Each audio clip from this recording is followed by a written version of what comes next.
If you visited Egypt before 1800, you would have stood among the largest physical monuments ever constructed. Yet those monuments were silent. For 15 centuries, the meaning of Egyptian hieroglyphs was lost. The knowledge needed to read the script vanished around the fall of the Roman Empire. Explorers encountered miles of tombs and ruins covered in carvings, but without a way to decipher the writing, the people who built them remained figures of legend rather than recorded history. We possessed the physical body of a sprawling empire, but its voice was missing. That silence broke in 1799. French soldiers digging foundations during Napoleon's Egyptian campaign pulled a damaged granodiorite slab from the dirt near Rosetta. This stone shows a decree from 196 BC carved in 3 horizontal bands. The top section used hieroglyphics, the sacred script for religious documents. The middle used Demotic, the native script for daily administration. The bottom was ancient Greek, the language of the Ptolemaic rulers. Academics in the 18th century could still read ancient Greek fluently.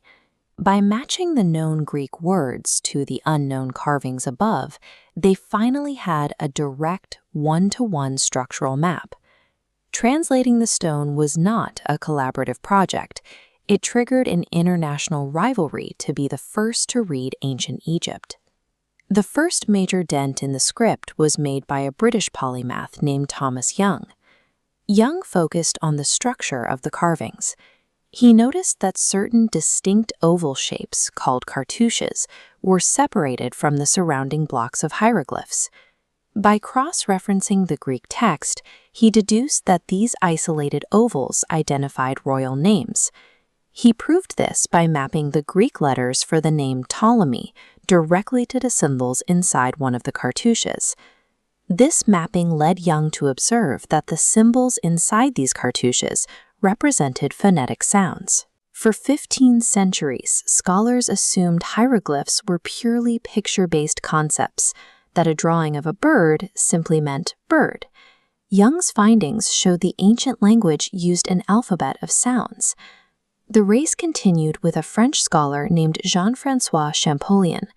Champollion took Young's phonetic foundation and applied it to the entire stone. He hypothesized that these phonetic rules weren't reserved for royal names, but applied to the general text as well. In 1822, Champollion identified that the language was a 3-part hybrid system. He realized the script combined phonetic letters for sounds, symbolic imagery for whole words, and determinative signs that clarified meaning. After months of translation, Champollion finally assembled the complete system. He reportedly ran into his brother's office, shouted, "I've got it," and collapsed from exhaustion. The linguistic deadlock was over. The most stubborn historical barrier had been dismantled. Once Champollion published his findings, the physical stone became secondary to the access it provided to the rest of Egypt.